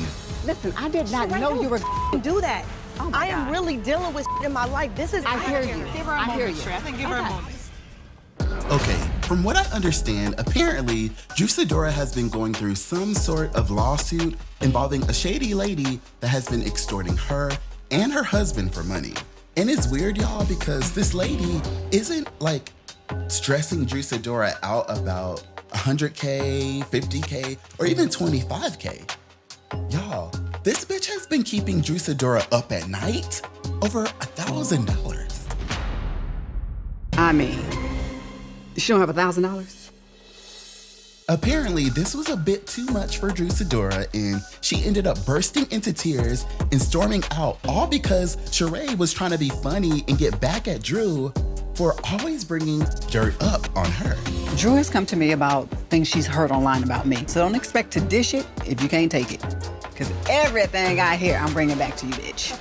Y'all, to be honest, this whole damn thing was completely unserious, especially when Kenya Moore, out of nowhere, just decided to just clock in and be an Aquarius and just try to get to the bottom of this little seemingly unimportant drama. Hey, can I just say one thing? How many of us are on this trip right now? 8. 8. Mm-hmm. What is $1,000 divided by 8? Kenya. And I was like, Kenya, girl, read the room. Read the damn room. Do broke bitches split lawsuits? Yes, if it's going to make Drew's stress go away. Kandi also wasn't feeling this stunt. I've seen Drew have worse arguments and not get that emotional. Basically saying that she felt like Sidora was playing it up for the cameras. So it felt like we were in a movie. You know, it was like... And scene. Basically, y'all, Kandi was just trying to put us up on game. So when we think of Drew, we should think Fab. And by Fab, fake ass bitch. Hold on, sis. You are out of pocket. And y'all already know Atlanta Housewives fans definitely had a lot to say, with most fans surprisingly actually having Drew's back. Talking about Kandi yelling and cut really irks me too, ! As much as she supports and rides for her, she always has some sideways comments. And dress it up as being real! Before this one fan really came down hard on all the ladies responding. These are the worst group of ladies ever. No matter why she's crying, if y'all are supposed to be her friend, go support her and show her some empathy. Show her some sympathy. No wonder she's not telling y'all what's going on. She's having marital issues plus fake friends issues. She can't trust nobody. Before this, Sidora fan chimed in saying, who cares why she's crying? At the end of the day, the woman is hurt, and as a group of women, show some damn compassion. They all starting to get on my nerves. Okay. And this fan had her face all balled up talking about, I think that it's so selfish of these ladies to not show Drew any sympathy when the whole season, y'all been screaming for the girl to be vulnerable. Then when she is, y'all laugh and make jokes in the girl face? I'd personally go dig up Mark so he can shut Kenya up and bust her bubble. Not y'all trying to summon Mark on Kenya. What happened to black women supporting black women in all these stuff? Team Twirl, be nice. I don't know nothing about that lifestyle, whatever y'all got going on, because that's not me. And this one fan definitely made a really interesting point saying, I enjoyed Sonya in this scene. She was the most genuine out of the group. And yeah, I have to agree. I made a whole video last year talking about why I think Sonya is the perfect addition to the show, and y'all paid it, and then the ones who did watch the little video, y'all drugged me, you let me have it. But I feel like Sonya is definitely a girl's girl, and y'all can say she kisses behind and like she don't pick a side, but I feel like she always kind of stands for what's right, and she definitely is empathetic. That's my 2 cents on the issue. I think we have a jar somewhere you can drop those 2 cents in. I just dropped them right here. Now that's bullying. Did you see that? So yeah, I personally think that producers are only using this moment to shift the conversation in the season towards Sidora and her new relationship drama. I said, girl, where's this going? Where's this going? I was like, oh. It went. Because by the end of the episode, we are definitely now seeing where the rest of the season is gonna go. Have you ever kissed a woman, Drew? I've never kissed a woman. Because apparently, we're about to get into some things. Sidora husband Ralph Pittman files for divorce. I literally cannot believe it. But this tea is too hot that it deserves a new video on its own. So definitely like, subscribe, and be on the lookout for this video about Sidora apparently being a lesbian. I stole that from Michelle from Straight From the Comment right now and tell me what you guys think about all this. Do you think that Sheree Whitfield, Kandi Burruss, and the girls were being way too insensitive towards Sidora? Or do y'all feel like Drew know what she been up to and she was sitting there playing in our face? You about to blow me off of here. You are about to blow me away. Thank you. You are. I'm pretty. Thank you. It's no secret that Kenya Moore has been a legendary peach holder on the Real Housewives of Atlanta since she first stepped foot onto the scene during season 5, cementing her place as the show's most outspoken villain. Hey, you have a nice day. Okay. Bye, Portia. Okay, bye, Ashley. And now, after all these years of being the one that we love to hate, it's starting to feel like Kenya Moore might be considering walking away.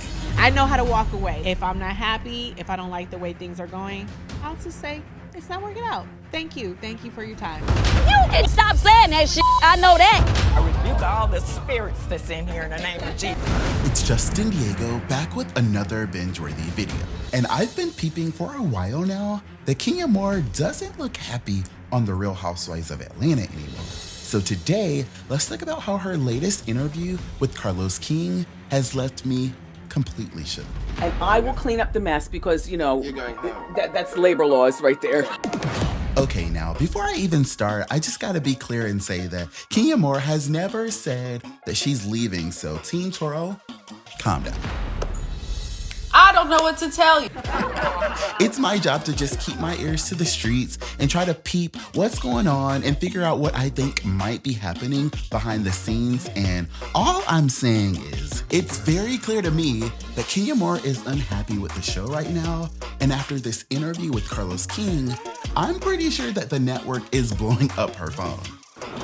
Okay, there is so much tea that was spilled in this interview, y'all, that I am still kind of gagged. Kenya and Carlos definitely piggyback off the momentum of the Nene Leakes interview, and y'all, it was so good. Starting first by trying to show us the real Kenya instead of that villain character that Bravo keeps trying to make her out to be. Yeah, well, that's the whole reason why I appreciated the topic of our conversation, because it's allowing people to see the real you because they only see a chopped down version of it. And what the editors choose to show. And right away, I was like, okay, I guess this is gonna be one of those interviews. Allegedly. As we're seeing this season, allegedly. Hey, flashbacks. Because we all know that some of these girls be so disgruntled and upset and pissed behind the scenes, but not everybody is always gonna speak on it. And it's like, for what? You're killing me. Yeah. What is the point of it? What is the end result of that? What is the end game? But Kenya, she was definitely being real bold with the shade, and she is so tired of being misunderstood and underappreciated by Bravo.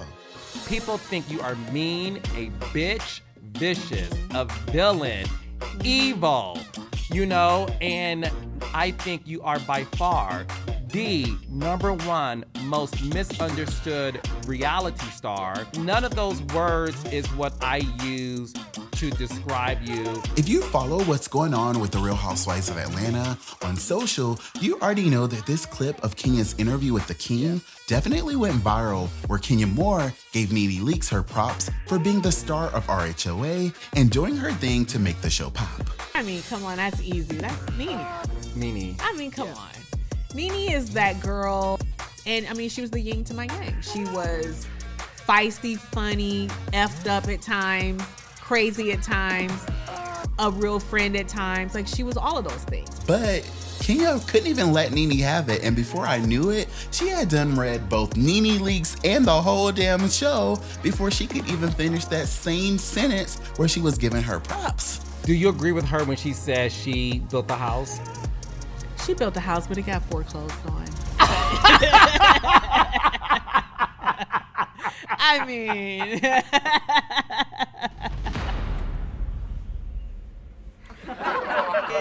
Well, who took over the deed? She didn't pay the bills. Who took over the deed? Well... And y'all already know that the comments were off the chain, with Housewives fans living for the shade, hollering. See, this is what we love about Housewives. They can be so sexy and classy and then throw a backhanded read out of nowhere. I was into Kenya giving Nene her flowers, and then I screamed when she said that the house was foreclosed on. True to Kenya, the slick reads out of nowhere. Before more fans started reading between the lines talking about, oh, well, that explains the ratings, right? And another fan responded talking about, well, we know the show is on the way to foreclosure because the show is not what it used to be. So, you right, girl. Before this one fan definitely started stirring the pot, commenting, but like Carlos said, who has the deed? No one. So if it foreclosed on them, Nene was right, it tumbled down. That wasn't a good comeback. It just proved that Nene was right. Duh.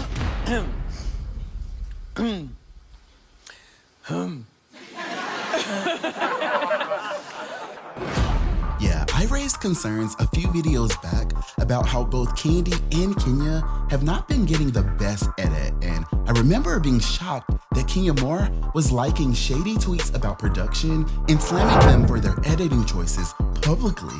But in this interview with Carlos King, she definitely did not hold back at all, at times shading the powers that be with her whole chest. When you were starting out, not auditioning, so I want to explain to people how it works. How it worked back then. Because now anybody could get on Housewives and your rehearsed reads and being prepped and having a battery in your back. Yes, Kenya Moore and Carlos King went in about how RHOA has lost its prestige and how it's giving everything but what it's supposed to give. But it's really for these new girls to wind them up like a rag doll. And, I'm sorry, I forgot my line of questioning. Y'all, I was really, really shocked by this because to me, it's giving op behavior. You can't be shading your employer and like mumbling and cackling about how your own show is a flop. Unless you're over it. What a mess. After that, Carlos and Kenya went in even harder about Bravo's recent decisions on the Atlanta Housewives reunion seating. It makes my stomach turn every time I watch a reunion and you're not in the first seat. Yeah. It makes my stomach turn. Yours and mine both. Okay, well, let's talk about it. I had this conversation with them before. Now, this is where I got activated, and this is the kind of op behavior that I can actually stand behind because I feel like Bravo has been gaslighting us for years, acting like the reunion seating arrangements don't mean nothing when we know it does because we not slow. And I was like, you would never move Nene's seat. And don't tell me it's about story. It's not. Because at the end, it's not. It's not. It's not about story. Okay, it's about who are the leads of the show. Y'all, I was so happy that both Kenya Moore and Carlos King, who was a former Real Housewives of Atlanta executive producer, literally confirmed that we are not crazy. When we see our faves moved further and further away from the host, that means something. And depending on how you look at it, sometimes it kind of means everything.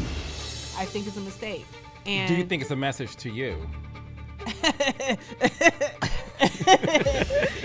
If that's the case, then every season they do that is a message to me. I mean, the message is maybe my time on this show has been as valued as it should have been, as it should be. Woo, y'all, this tea is piping hot, and I'm like... Did I say that out loud? Did I say that out loud? Did I say that out loud? Allegedly. Yes! I just feel like, I just know that Kenya's phone is blowing up right now, and Bravo is pissed. And honestly, I'm surprised the interview is still up. Who the do you think you are? No, whoa. No. I feel like Kenya is doing the same thing that Portia Williams did before she announced that she wasn't coming back. And y'all was like, oh, Justin, you doing the most. Portia ain't going nowhere. And then boom. So all I'm saying is stay woke.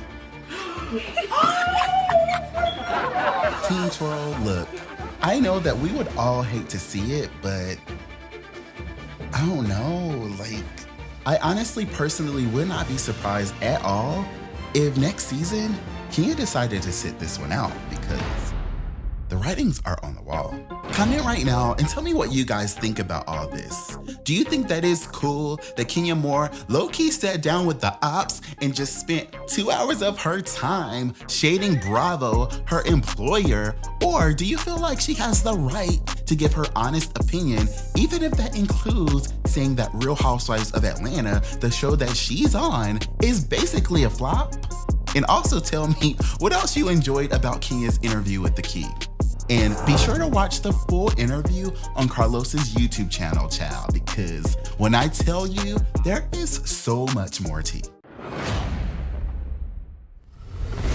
Y'all, the streets are in an uproar right now after the celebrity blogger B. Scott dropped an exclusive article claiming that our Atlanta housewives are about to be hopping in a shared Uber pool and racing to the unemployment line, child, because production has apparently decided to give them all the boot after a disastrous season 15 of the Real Housewives of Atlanta.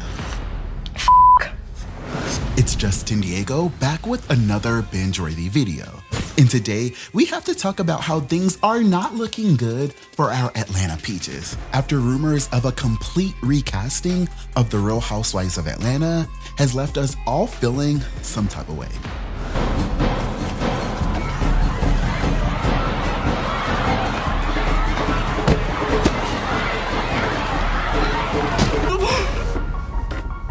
Okay, we all watched The Real Housewives of Atlanta season 15.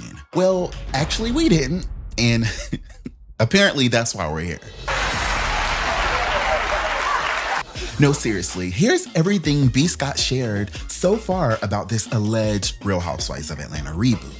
Apparently, Bravo has taken fan feedback about this being the worst season of the show in a very long time very, very serious. And y'all already know that Carlos King and Kenya Moore even recently went on to say that this is the worst season of the Real Housewives of Atlanta ever. This is the worst season I have ever seen in my life. Agreed. Why is it so bad? Choices. Is it the worst that you've been a part of? Yes. Yes. Why? Choices. Casting choices. Okay. So it's a pretty big deal, and they know that they have to do something very different. Their sources are saying that since Bravo is very, very happy with the success of the Real Housewives of New York reboot, they feel like a reboot for the Real Housewives of Atlanta is just a no-brainer. Also, for years now, Black Bravo fans have definitely been flocking to Married to Medicine and the Real Housewives of Potomac, who have taken over Real Housewives of Atlanta's prized early November slot. So yeah, B. Scott is reporting that casting has already started and they have absolutely no interest in bringing back any iconic peaches like Portia Gubadia or even Kim Zolciak. No matter how many times Kim and Kroy file and refile and unfile their little divorce. Instead, production has already secretly been reaching out to managers and agents looking for all new girls, and y'all, I'm actually kind of shook. Oh my God, and now, did you hear her? But B. Scott later admitted in the article that casting is in the very early stages, so there is a possibility that one or two peaches could stick around as friends like they did with the revamped Real Housewives of Miami, but that will all depend on how casting goes. And they are even prepared to keep the Real Housewives of Atlanta on hiatus until they get it right.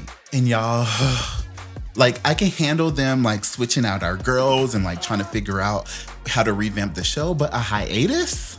A hiatus? That is where I draw the line. We can't be handling a hiatus. So much can be happening and y'all gonna be sitting there just not filming. Like, if y'all wanna recast, well, actually no, we don't want another season 15. So, okay, we'll take a hiatus.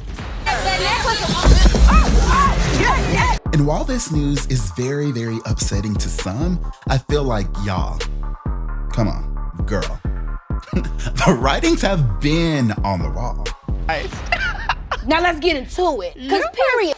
I've made a couple of videos about Kenya Moore's interview with Carlos King already, so if you haven't checked those out, go back and get the tea. But I remember giving Kenya the side eye when she brought up the possibility of a Real Housewives of Atlanta reboot, warning fans to be careful what we wish for. I don't think the answer is a reboot. I know they've been tossing that around. You know, you hear the fans or whatever tossing that kind of stuff around. Be careful what you ask for.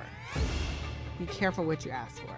No, because is it just me, or was Kenya Moore spilling tea but then try to clean it up after she caught herself? I know they've been tossing that around. Because no, we weren't out here talking about no Real Housewives of Atlanta reboot and throwing that thing around like that. Girl, was it the powers that be? You're shocked? No, really, like, did y'all go into the reunion knowing that a reboot was on the table, girl? Just say that. Because Kenya, why are you out here liking these posts about Reboot tea and still making these disgruntled tweets about production? Kenya, is there something you want to tell us? And girl, are you B. Scott's exclusive source? I'm just saying. I am just saying. Hold on, sis. Another thing that made me low-key give Bravo the side eye was this random announcement from Kandi Burruss a few weeks ago where she confirmed that her latest spinoff, Kandi and the Gang, was actually coming back. That was my girl, Dominique. She's also a part of Kandi and the Gang, which a lot of you guys remember our reality show. It will be coming back.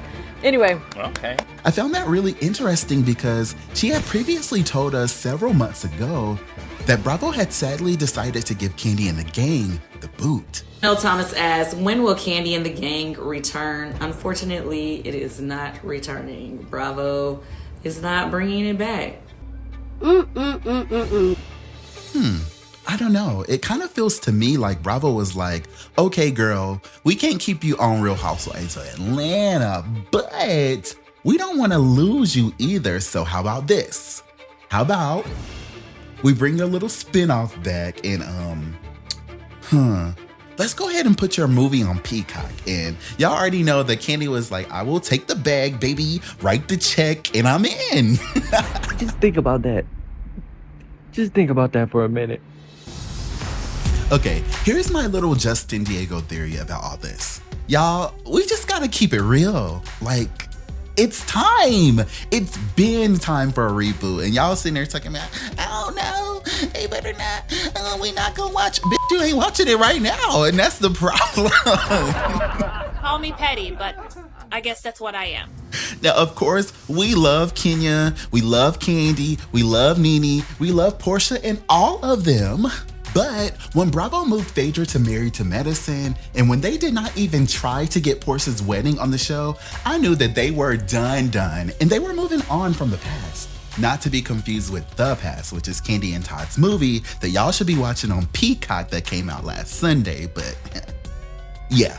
Dang! Proud of you. Woo! It's just time for us to keep it real with ourselves, and this is how they need to do it. I say they should find 5 or 6 new girls, and maybe even a person who identifies as a girl.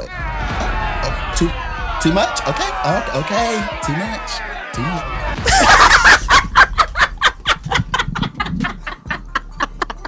Honestly, right now, I don't really have the answers to casting. I feel like that would be like a whole separate video, and I would like really want to like dig in and like really try to put some people out there.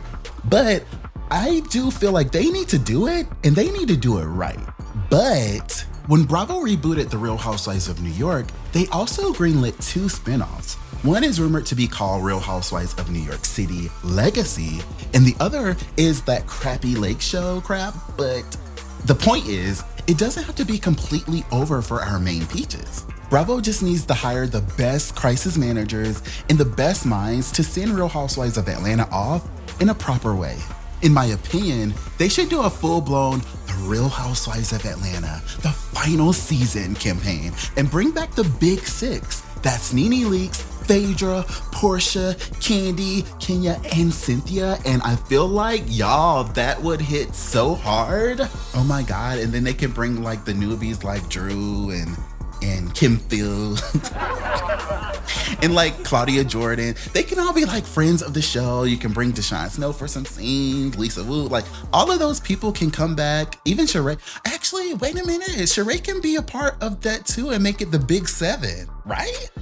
Yeah! Oh my God, Bravo, hit me up because I know y'all be watching my channel stealing all my fucking ideas and I don't ever say nothing, but it's time. This is not any shade. It's just facts. Sorry, y'all. I got a little bit too hype. Excited about Real Housewives of Atlanta, the final season. And I know it's a stretch. But the heart wants what the heart wants. Does that sound like something you want? Yes. Well, let me tell you, you'll never get it. Comment right now and tell me what you guys think about all this. Do you think that Bravo's alleged decision to completely revamp RHOA is the right move? Or do you think that the show will never recover from a move like that? Y'all, honestly, this has not been the easiest season to cover RHOA, but it's always you guys that keep me motivated to keep making the show binge-worthy here on my channel, and I am extremely grateful for that. And I feel like no matter what happens next with the show, we will be all right. Thank you so much for your time, your comments, your super chats, your super thanks, and every other way you've decided to show me love in this video. I appreciate you guys, and thank you so much again for watching. I will see you on the next one, if they don't cancel our show.